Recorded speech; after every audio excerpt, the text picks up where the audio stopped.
Do you ever think to yourself, what the fuck is going on here?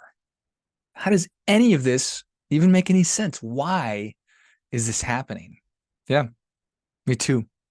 There's so much going on right now.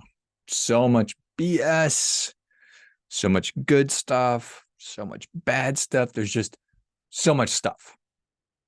It's never ending amount of just stuff, new information, new content, new problems. We've got aliens. We've got it's lots, lots of stuff to be worried about, lots of stuff to be mad about, lots of stuff to be happy about, lots of stuff to be concerned with. There's natural disasters and there's nuclear war, and you get it. We are just awash, just drowning in information. We're literally drowning in it. And I know that we are yearning for wisdom, drowning in information, yearning, wanting for wisdom. Is it valuable to have information? Yeah, but if I can't decipher it, if I can't sift through it, if I can't interpret it, well, then it's not valuable at all. In fact, a different way to think about that, you could have the greatest book in the world, but if it's in a language that I can't read, be that if it is in Spanish and I can't read Spanish, or if it's in some kind of computer code, or if it's in some legalese or just a type of writing that I don't understand, then it does me no good.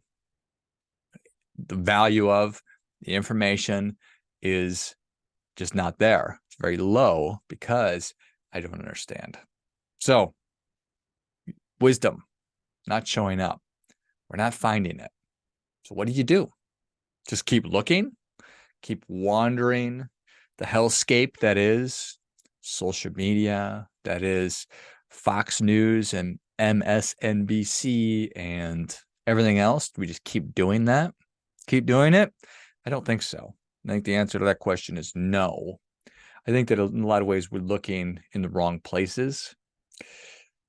And I know that when we look outside of ourselves for answers, that's when we really start screwing up. You think about what we ought to be doing is instead of tuning into Rachel Maddow or Tucker Carlson to get the answers that you're looking for, in reality, the answers are inside of ourselves. We should tune those folks out or down, out, and really tune ourselves up a little bit. I think that you and I have the answers. We have a lot of the answers, if not all of the answers that we're looking for. And we've had them the whole time.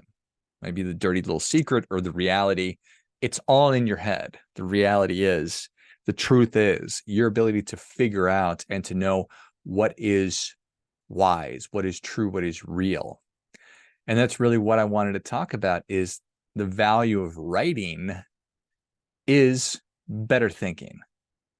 The beneficial outcome of writing is better thinking. Is it a good thing to be thoughtful? I think that it is. I think that being thoughtful is a really positive thing. I remember having a coffee with a mindfulness practitioner 15 years ago. And it was the first time I ever heard the term mindfulness. And I thought, well, that's really interesting. What is this mindfulness? And she's explained to me what mindfulness is. And I was like, oh, it's just being aware and thinking about my thoughts and being aware of the impact on my thoughts, my behaviors on other people, and just thinking about what I'm thinking about and being mindful of them. So I fancy myself a mindful person, and that seemed very obvious to me. But what is obvious to me and what is obvious to you is oftentimes brilliant to other people, because maybe you have thought about something or have done something, and what that something is now very basic to you. It's second nature. Not that you take it for granted, but it's just something you do. It's something that's there, part of your everyday reality. And maybe somebody else just hasn't gotten there yet. So, is it good to be thoughtful? It is. It is very good to be thoughtful. It's good to think. And aren't I already thinking? Aren't you currently thinking? I don't know. Are you thinking? Aren't you already doing a lot of it? Sure, we're all always doing thinking. My brain is always processing information and it's moving stuff around. But a lot of our thinking is just the response to a stimulus. Information comes in. I'm at a light. It's red, turns green. My brain springs into action, hopefully. Or the car behind me starts honking. That prompts me to spring into action. I take my foot off the brake, put it on the gas, and I'm moving once again. You're in line. You want chocolate, you want vanilla, you make the decision. How much time do I have to get this thing done? Whatever it might be. It is the thinking oftentimes that we're doing, not necessarily proactive or intentional. It is more in response to things. So we are, not that we're playing defense, but we're certainly not playing offense a lot of the time. And I think that better thinking, which is what we want, I think that we want better thinking. I want to become a better thinker. It's better thinking. It comes from being intentional about thinking, becoming a more intentional thinker. So I guess what I'm really talking about is, am I a good critical thinker? Do I know what critical thinking is? Do I have the ability to think critically? And what that is, the process of objectively analyzing and evaluating information in a systematic manner. So instead of just, impulsively responding, the fast part of my brain, yes, no. And I need to do a lot of that because we're hit with so many different messages and stimulus a lot of the time. But when I am taking in information or I'm considering something, that's really what the critical thinking is. And our ability to do that is, in my estimation, what our path to wisdom really is. So instead of just spewing out information or talking points, somebody else's information or somebody else's talking points, somebody else's beliefs or thoughts, what do I think about this? Critical thinking is how I get there. I can't formulate my own opinion unless I critically think about something. So it is the link in the chain. And writing is something that is going to help us to get there. And unfortunately, good thing, bad thing, fortunate, unfortunate, there's so much information that is out there, and the amount of technologies that are available and at our fingertips become this figurative, veritable fire hose that just is constantly hitting us. But it's not helping. None of it is making us any wiser. I think that it's really dumbing us down because we can't critically think about everything. And unless we are making good stewards or making good decisions about what it is that we're going to spend our time on, well, then we're living on somebody else's agenda. So the idea is, with critical thinking, to move beyond just comprehension of something. Yep, understood. To more full understanding of it. So moving from simple literacy on something to actually being able to apply. So think about literacy versus actual wellness. It's closing the behavior gap.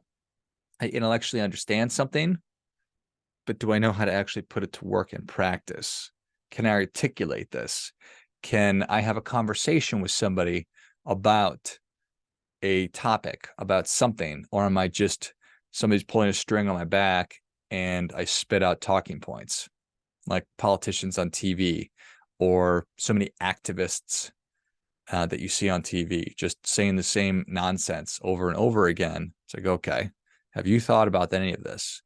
Is anything that you say what you really believe? And I don't know the answer to that. I think that within each of us exists a creative. So we all have this inner creative that is yearning to come out. I think it's there. I'm sure of it. I'm sure that maybe it's been a while since you have exercised or put your inner creative to work or honored your inner creative, but they're still in there. Think about what some things are that you loved doing when you were a kid. What did you really love doing? Maybe you loved drawing. Maybe you loved art or painting, or you loved playing dress up. Maybe you liked writing, whatever it is. Maybe you got a magnifying glass out and burned things. Maybe that's just me. Anyway, letting your imagination run wild. When was the last time you did that? I was a grown-up going through the drudgeries of life. Not easy to do that, but it is easy to do it if we're actually mindful of it. So simple to easy to understand why we stop doing it, why our inner creative gets shelved, because it's not practical. I've got work to do, got bills to pay, places to go, people to see. I've got a ton of kids to drive places. I've got things to do also. So these tiny people also have places to go and people to see. And it seems like they do that same stuff on a pretty consistent basis. Anyway, and I don't have time to be a pirate anymore. Do I have time to be a pirate? Cool. But I submit that the drudgeries of everyday life make paying attention to our inner creative and nurturing that inner creative more necessary than ever, as opposed to less necessary than ever. More important. We need, when our life is this, gray, just this gray color of blah, that's where we want our inner creative to come out and express his or herself or whatever. Maybe your inner creative is dragon. I don't have any idea. I don't want to put confines of gender on your inner creative. It can be whatever you want it to be. Used to be, do you remember being bored? How long has it been since you've been bored? It used to be that we were bored before all of our little weapons of mass destruction, which are our smartphones, went around with us everywhere. The 1600s, philosopher Blaise Pascal wrote, all of humanity's problems stem from our inability to sit quietly in a room alone. All of our problems come from our inability to sit quietly in a room by ourselves. Could you do that? Could you just sit in a chair, your own little form of solitary confinement? How long could you last? You know what? I'm going to do that. But then I just remembered I've got these kids, and so it's probably going to be hard to do that. It's going to have to be during the workday, I guess, because they'll come looking for me, those kids, And I'm not saying that that's bad. I'd like to spend time with them. Anyway, you think you understand what I'm trying to say here. What do you think that Blaise Pascal would say about us now? Because that was in the 1600s. That was a long time ago. In the 1600s, he said that. What would he say about us today? Be like, holy shit, look at you people. My God, we are distracted. We are restless. We are so affected. Our innovations are taking us way further away from our humanity than they are bringing us toward it. They are removing our ability to entertain ourselves, to use our imaginations, to ruminate on things, and to think our own thoughts. No, there's no time for that. I need to scroll through stupid shit on my phone. I need to get back to doing that. I cannot sit and think about something. I must have input from a device of some kind. And I'm guilty of this. I'm not saying I'm like perfect, because I'm not saying that, because I'm not. I am saying that it would be good if we did more of that. And I think that that's really where and why writing is such a valuable thing. When you write or you journal, you think about your thinking and then you write about it. And when you think about your thinking, you get better at it. When you do something, you get better. Thinking is a skill just like any other. When you do more of it, you get better at it. If you do less of it, you get worse at it. Interesting. Well, okay, good enough. Made a decent enough argument for thinking, but for writing, What am I going to write about? What will I write about? What will you write about? And it's going to be hard at first, because if we have not been doing this, which is the vast, vast, vast majority, have not been doing this, and this was me for a really long time, it will be difficult. Just like if you try and go play golf without ever playing golf before, you're not going to be Tiger Woods right away. You're really going to suck at it. But a good place to start is simply to think about, or write about rather, whatever it is that you are curious about, whatever it is that you are bothered by, whatever it is that you are interested in.